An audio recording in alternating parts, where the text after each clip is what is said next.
الله وبركاته. نحمده ونصلي على رسوله الكريم. أما بعد، قال الله تعالى: أولئك الذين امتحن الله قلوبهم للتقوى لهم مغفرة وأجر عظيم. صدق الله العظيم. اسٹیج پر جلوہ افروز علماء کرام، شہنشین پر تشریف فرما حضرات حکمین و حضرات کرام، آج آپ کے سامنے ایک نہایت ہی اہم اور انوکھے عنوان پر تقریر کی جائے گی جس کی مدرت اور جامعیت بے مثال ہوگی۔ آپ نے سنا ہوگا کہ اللہ تعالیٰ نے انبیاء علیہ السلام کو عجیب و غریب نعمتوں اور کمالات سے سرفراز فرمایا ہے۔ اسی طرح ان نعمتوں کی وجہ سے وہ اللہ تعالیٰ کے محبوب و مقرب قرار پا گئے۔ سامعین مسابقہ، آپ یہ سن کر نہایت ہی حیران ہوں گے، پھر ایمان میں ایک نئی حلاوت محسوس فرمائیں گے کہ اللہ تعالیٰ نے انبیاء علیہ السلام کو عجیب و غریب نعمتوں سے سرفراز فرمایا ہے۔ اسی طرح سرکار دو عالم صلی اللہ علیہ وسلم کے صحابہ اکرام کو بھی ان نعمتوں سے سرفراز فرمایا گیا ہے۔ جس طرح اللہ تعالیٰ حضور صلی اللہ علیہ وسلم کی نسبت سے صحابہ اکرام بھی اس بلند مقام پر فائز ہو گئے جو ان کی عظمتوں اور رفعتوں کا نشان بن گئے۔ جس طرح اللہ تعالیٰ نے حضور صلی اللہ علیہ وسلم کو راضی کرنے کا وعدہ اور بشارت دی، اسی طرح صحابہ اکرام کو راضی رکھنے کے لیے وعدہ فرمایا، جیسا کہ قرآن کہتا ہے لَيُدْخِلَنَّهُمْ مُدْخَلًا يَرْضَوْنَهُ۔ معلوم ہوا کہ جنت صحابہ کے پسند کے مطابق ہوگی۔ خدا کو چونکہ صحابہ کی پسند کا علم تھا، اس لیے انہیں ہر چیز ان کے پسند کے مطابق عطا فرمائی۔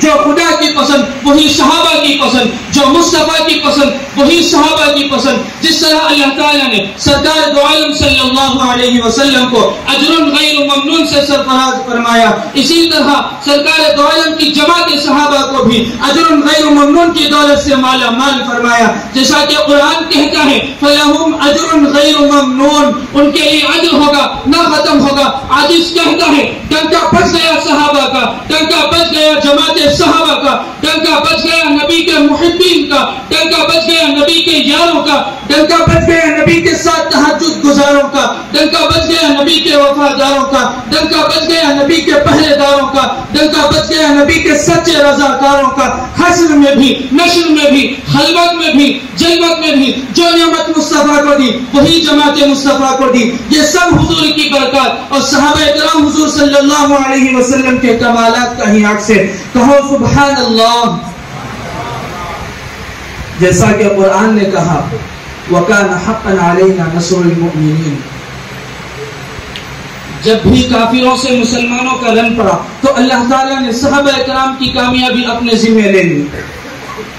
ایسا کیوں نہ ہو کہ صحابہ اکرام اللہ کی جماعت ہے، حزب اللہ ہے، حزب اللہ کی فتح اللہ کے ذمہ ہے۔ صحابہ اکرام لاڑلے سپاہی تھے، اس لیے ان کی فتح کو اللہ تعالیٰ نے اپنے ذمہ لے لیا۔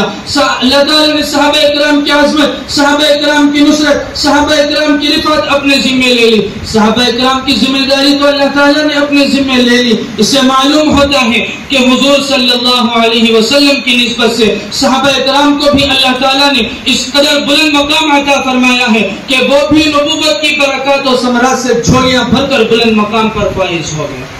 اس لیے یہ کہنا مبالغہ نہیں ہوگا کہ صحابہ ہی معیار حق ہے، صحابہ ہی شریعت کے ترجمان ہیں، صحابہ ہی قرآن کے مخاطبین اولین ہیں، صحابہ ہی مفسرین اولین ہیں، صحابہ ہی محدثین اولین ہیں۔ قرآن صحابہ ہی کے زبان میں نازل ہوا، صحابہ ہر آیت کے نزول کے گواہ ہیں۔ ہمارے اور نبی صلی اللہ علیہ وسلم کے درمیان کا واسطہ صحابہ ہی کا ہے۔ الغرض آج 1400 سالوں کی طویل مدت کے بعد اور مدینہ المنورہ سے ہزاروں کوس دور سرزمین ہند میں ہم الحمدللہ صاحب ایمان و اسلام اور قرآن کی دولت سے بہرور ہیں، تو اس کا صحرا اور کریڈٹ صرف اور صرف صحابہ اکرام اور ان کی قربانیوں کو ہی جاتا ہے۔ اس لیے یہ بات قیامت تک کے لیے مسلم ہے کہ صحابہ کو چھوڑنا پورے دین حق کو ترک کرنا اور گمراہ ہونا ہے۔ صحابہ کو اپنانا ہی دین حق کی اتباع ہے۔ اللہ تعالیٰ سے دعا ہے کہ اللہ تعالی ہم سب کو صحابہ کی اتباع کامل کی توفیق عطا فرمائے. آمین. وآخر دعوانا الحمدللہ رب العالمین.